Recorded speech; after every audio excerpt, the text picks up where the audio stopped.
So welcome to today's Facebook Live. I'll be coming to you live every Tuesday at 9:30 a.m. Pacific Standard Time, 12:30 Eastern, and I truly hope that you will join. This week, we received a lot of questions about the subject of objections, and there's quite a bit to unpack, but we'll keep it tight. The first thing that I always encourage everybody to take a look at is, did you just receive a question or did you actually receive an objection? Oftentimes in sales, things that we are sensitive about or things that we think we know the premise where the prospect is operating from, we tend to interpret as an objection, when in fact it is often a question that may end up being a foretelling of a future objection, but in some cases it is merely a question. So how do you know the difference? A question by definition is an inquiry for more information. That information may be something that you know has a lot to do with why people don't buy from you, but that doesn't make it an objection. So a question is an inquiry for more information. An objection is only an objection when you have just made a recommendation to which the prospect or existing client is opposing the recommendation that you're making. So in linguistics, it would be statement, counter statement. In the case of sales, that would be you've made a recommendation and the prospect or an existing client is not in agreement or they're opposing your recommendation. And there are two different handlings for a question versus an objection. But today what we're going to take a look at is, what do you do with an objection? The first thing I want to encourage you to do is to reframe the way that you actually think about an objection. Objections early in the sale, and that's a key piece, early in the sale, are an indicator that this person is engaged and that you have created enough trust and rapport that they are willing to object to you openly and to your face. Most people who have no desire to buy from you are not going to object to you early. They're going to wait until it's too late, or they're not going to object to you to your face.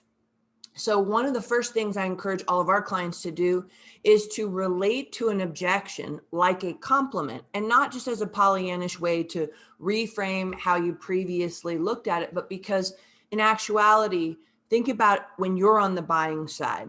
When you truly are not going to buy from someone, what most people do is give that person zero indication that they're not going to buy. You sit there politely and vertical until the transaction is over. And then many people go MIA, or you give them a polite reason why it's not them, it's you. And you don't actually tell them why you're not buying from them.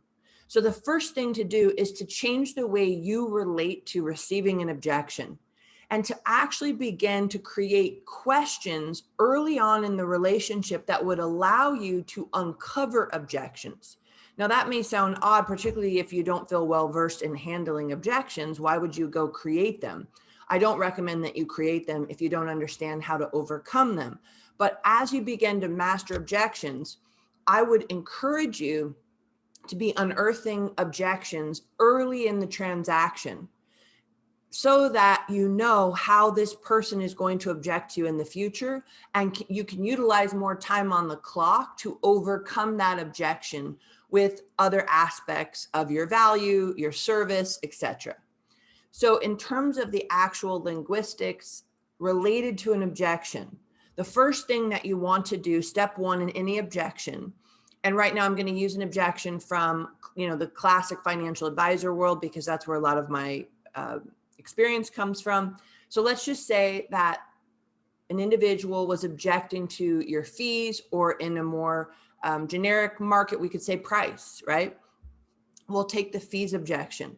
When you hear the fees objection, let's say they said to you, your fees are too high. Step one is to replay verbatim.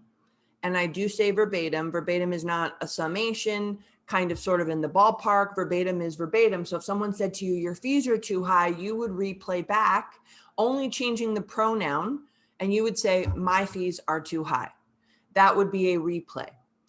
For those of you that really want to challenge yourself, you would not only replay the words, you would replay the emotional tone. If you were face to face or even virtual, you would replay their mannerisms, their body language, everything.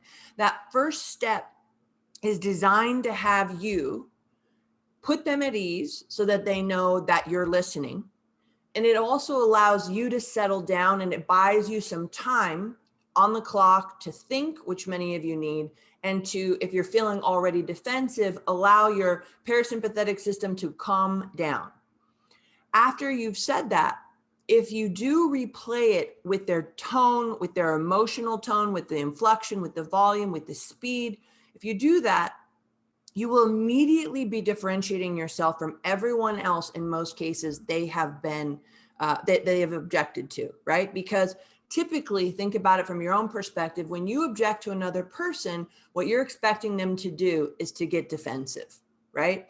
And that is, in linguistics, the structure of an argument is statement, counter statement. So in this case, if somebody were to say to you, your fees are too high, and you say some polite version of, no, they're not. In reality, it doesn't matter how nicely dressed you are and how professional your environment is and how covert you are. When you say something that rings any tone of, no, they're not, what you have effectively done is politely and professionally just argued with the prospect, which is not in any of the literature I've ever read on how to deepen rapport and definitely close a sale, meaning not something to do. So step one is to replay verbatim. This communicates to the individual who just thought enough of you to object to your face that you're listening, that you're not getting defensive. It certainly communicates a level of confidence and ease, maybe even swag. But what it doesn't do is to create a situation where now the prospect feels like they have to defend their position, which only makes your position more difficult. So step one is a replay. And again, the replay is verbatim. The replay is verbatim in terms of word for word, as well as emotional tone, speed, inflection, all of it. The second step after you've replayed is to verify.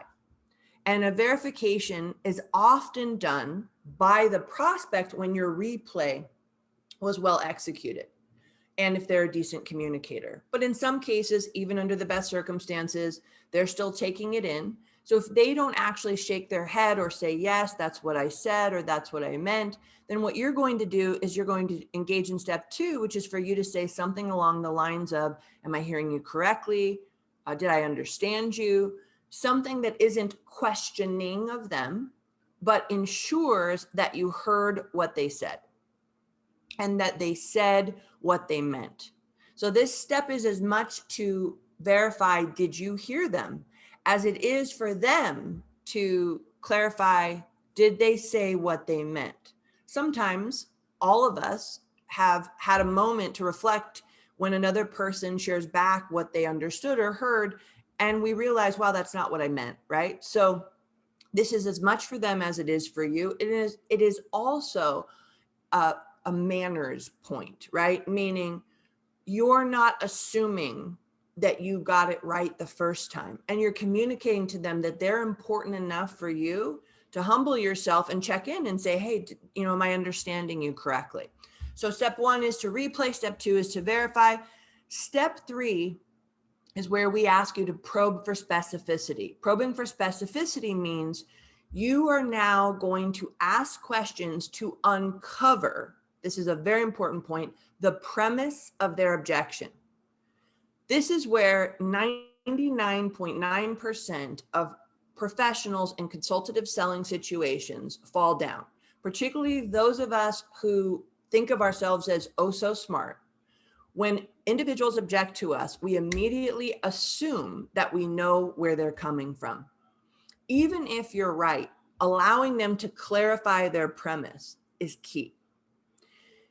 If you are engaged in discovery as a professional and you're unearthing this objection, at this point, when you are probing for specificity, which simply means you're asking questions to uncover more information, right? So we're not just asking any questions. The key is you're asking questions that drive at where is the pain connected to this objection, period. People are objecting to you for two reasons: because they perceive that your recommendation is going to cause them current or future pain, or your recommendation violates one of their values, which is just another form of pain. So we could sum it up to say, when you're probing for specificity, or you're looking to uncover what is the seed or the premise of this objection, that what you're looking for is the perceived pain that they are now conflating with your recommendation. That's what you're looking for, period. The reason I make that point is so that you don't waste a lot of time going in and asking arbitrary questions. So if somebody were to say to you, your fees are too high, a probe for specificity could be as simple as, when you say my fees are too high, would you mind sharing more about that? What I don't want you to use is the word why, W-H-Y, when you are probing for specificity. Why is more what happens to defendants on a stand in a courtroom. It puts people in an immediate defensive position, even if that's not how you intend it. So be sure that you are asking questions that occur as curious. It would be ideal if you were actually curious, and suspend your IQ in this moment. You're looking to uncover the pain that they are associating with your recommendation that has them objecting to you. They're not objecting to you because they think that your recommendation is going to bring them more pleasure or get them closer to goal. So in many cases, if you're willing to humble yourself, what you'll find is that they have misunderstood some aspect of what you're recommending. Now you have to be very mindful, because often you're in front of intelligent, sophisticated individuals who don't want to admit to you and may not even know that they misunderstood. So when you go in and ask these questions, you need to be using kid gloves and be sure that you're not in any way suggesting that they misunderstood you, because that is not going to increase the rapport. In this moment, they've objected to you, which took courage and is a sign that they're seriously considering doing business with you. Your job is to take that as the compliment that it is and be more like a surgeon looking to go in and uncover their pain while administering anesthesia through your bedside manner, through the way that you treat them, through the dignity that you extend to them. So we're not questioning them, we're not belittling them, even inadvertently, which is why I suggest that your tone be more a tone of curiosity. So a probe for specificity is a question or a series of questions that are driving at where are they perceiving pain connected to your recommendation. And as you're listening and they're sharing, as you're getting closer and closer to the actual pain, you want to be using the following sequence of communication: replay, verify, acknowledge. Replay, verify, acknowledge, meaning inside of the actual questions, you're using a condensed version of this formula. So if they say, well, I'm comparing your fees to my current advisor, you'd say, so you're comparing my fees to your current advisor. And could you say a little bit more about how you're taking a look at that comparison? The key here is to continue to put them at ease as you're drawing out more information about why they are truly objecting to you, not assuming that you know, even if you do and you're right. The art form here is curiosity and continuing to drive at their pain. Again, they are not objecting to you because they think your recommendation is going to bring them pleasure. So after you've replayed, verified, and probed for specificity, and you're going to probe for specificity until you hit the pain. Now, you don't have all day. So in the real world, what this means is you need to master your skills around probing for specificity without injuring the patient in front of you. That's why I say, like a surgeon, right? You need to be able to go in and pull out the pain without injuring other organs in that proximity. And that's why I say the anesthesia that you would be administering is your bedside manner, so to speak, right? It's the language that you use. It's the acknowledgments when you're replaying, verifying, acknowledging until you get to the pain. We don't have all day to stay there, right? So what you need to be crystal clear about is, what are the kinds of questions You could ask to gain more clarity about why they're objecting to you without offending them. In the world of financial services, there are 5 primary ways that people predictably continue to object to you: fees, timing, decision maker, past bad experience, current good experience. If you nail the probes for specificity around those 5 subjects, you'd be hard pressed not to know what to do if in the off chance you were given a different objection. With almost 20 years of R&D personally, with hundreds of thousands of advisors, I've only ever had one person bring me something other than those 5 objections. So statistically, I would say you're safe if you have a decent amount of probes for specificity relative to fees, timing, decision maker, past bad experience, current good experience. So now you've replayed, verified, probe for specificity. Step 4 is where you're going to acknowledge the individual in front of you. The acknowledgement statement, next to probing for specificity and uncovering the real why, is the most important step to master. An acknowledgement is not an agreement.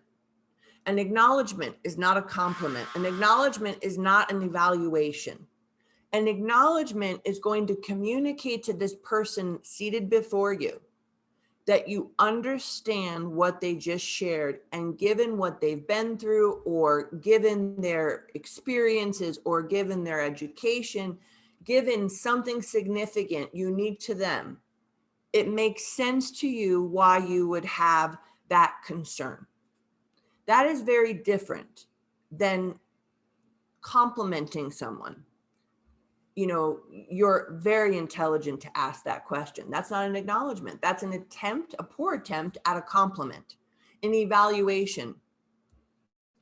It's a really good idea for you to ask those kinds of questions. You are evaluating them. Even if you are affirming through your evaluation, you're still placing the prospect's attention on "I'm being judged," which is not going to have that person continue to want to unfold and open up for you. Your job through this whole sequence is to be putting them more and more at ease, so that they're sharing deeply with you now, and they're also getting the idea that they can share deeply with you in the future, and that they'll be in very good hands. So an acknowledgement is where you're sharing, not what I'm saying verbatim, but you're communicating the essence of what I'm about to share, which is, I understand, given what you've shared, if they have in fact shared that, why it is that you would see it this way, or why you might have some trepidation over our fees. It's essentially communicating that it makes sense, which is different than "I agree," or "you're right," or "this is good." So the acknowledgement statement, if you do it well, will have the intended impact of having the other person feel deeply understood. The degree to which they feel deeply understood is the degree to which they will grant you permission at the final step to reframe their perspective. Think about it in your own life. If you were in a conversation about something that was very important to you with a friend, or even in a consultative selling environment where you were the buyer, you were the consumer, if you didn't first feel understood by the other human being, would you entertain their recommendation, which doesn't align with your perspective? Most people absolutely would not. The first prerequisite to even considering a new perspective when you're not in agreement with someone is to feel understood. There is an art form to acknowledgments. If you are in any consultative selling position, or you are a business owner, or you are an entrepreneur, it doesn't matter if you don't consider yourself to be someone who sells. The ability to deeply acknowledge another human being is one of the most important communication skills that a human being can master, particularly if you would like to be profitable in business. But in this context, we're talking about objections. So what we're looking at here is, how do I have this person feel understood through language? After you've acknowledged them, and if you do it well, if you're face-to-face or even video, you will see a shift in their body language and their facial expressions, and some people will thank you. So they'll be effusive through language. Some people, that's not their skill, but you will see a shift and there will be some acknowledgement from them to you that they felt deeply understood. The next step is for you to isolate the objection. The isolation statement is just one that you have to memorize, and some people feel like it's a mouthful, so here we go.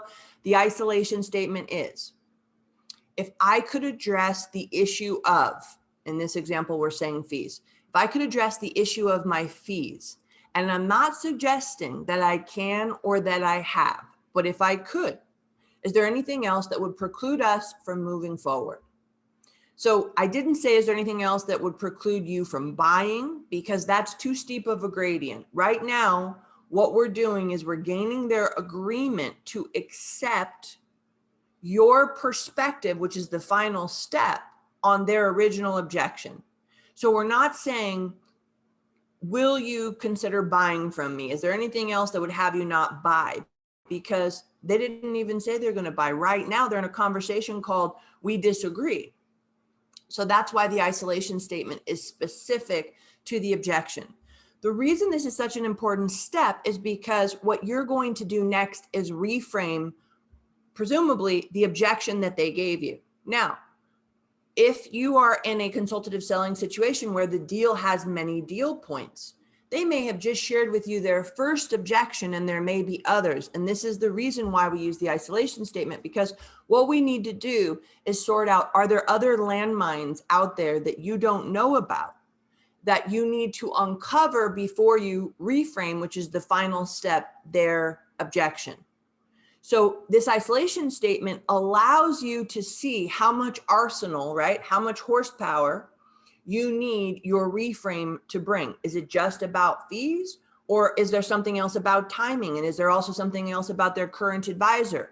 So the key here is, in the isolation statement, we're gleaning more information about other objections that may exist that would preclude them from moving forward. So we don't want to come in prematurely with a reframe that won't be sufficient to overcome if there are additional objections.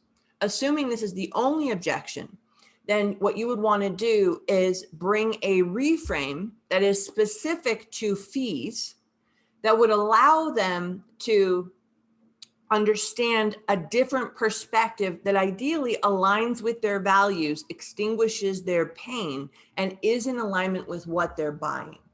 So reframes, and we have 13 of them that we have published. There are an infinite number of reframes. Reframes come from neurolinguistic programming, and they're essentially a technique that has another person literally reframe their prior perspective, right? So if this is the art or this is the objection, we're going to reframe that so that they see it differently. If you're interested in hearing more about these reframes, you can email us at info@kellygroupintl.com. We have a white paper on it, and we can certainly give that to you. But there are 13 that are very specific to the financial service industry that could easily be mapped over to any other industry. But we've given you 13, and there are some that are really made to measure for the fees objection. Reframes are their own topic, and if you're interested, we can go into that in another Facebook Live. But in summary, when you're receiving an objection, the first thing to do is to relate to this, particularly if it's early in the sale, as a compliment, as a sign of engagement, as intel as to what would have this person not buy or buy. So the first step for you, before we get into the actual language of how to handle it, is to reframe how you relate to an objection. Because many of you, when you're being honest, you get immediately defensive or you get immediately arrogant thinking, oh, I know, right? I know why they're saying that. Even if you do, let them give you the intel. Once you're then going to handle an objection, the steps are: first, you replay verbatim. Second, you're going to check for accuracy. So you're going to verify. The third step is to probe for specificity. The fourth step is to acknowledge. The fifth step is to isolate. And the sixth and final step is to reframe. That is the sequence of how to overcome an objection, and not just overcome the objection, but the real art of how we've put this sequence together is that as you use these steps well, you will not only overcome the objection, but you will increase the rapport with this individual who was previously objecting to you. There are many different schools of thoughts on how to overcome objection, and there are probably a lot of similarities. But the one thing that we have intentionally created with this codified process is what's built into it is that you will increase rapport while also overcoming the objection. That is very rare, but it's so important because in other systems, you might overcome the objection by dominating that person. So essentially, you feel like you got one on the board, right? You scored, but they're now gunning for you to get you back. And in the grand scheme, the larger scoreboard of the relationship, which is always the big play, you've actually diminished the relationship to overcome an objection. This process is designed to have you not only overcome the objection, but to leave this person feeling deeply understood and willing to look at your perspective, while also demonstrating to them that whether they agree with you or they disagree with you, you treat them with a level of dignity that has them see how you prize the relationship. When you're engaged in that conversation with prospects and clients, you don't have to let them know that you're different from your competition. They will experience that in the quality of your communication, which will impact the quality of the relationship. I hope this made a difference for you guys. Thank you so much for being here. Please continue to write in. Again, if you're interested in hearing more about our specific process on overcoming objections, you can email us at info@KELLEY group, GROUP, and then the abbreviation for international, INTL.com. Any questions you may have, if you're interested in that white paper, we'd be happy to give it to you. And certainly if there are other topics that you'd like to hear in future weeks, please let us know. Thank you for being here, guys. Have a great rest of your week. It's certainly an honor to have this conversation with you. Bye-bye.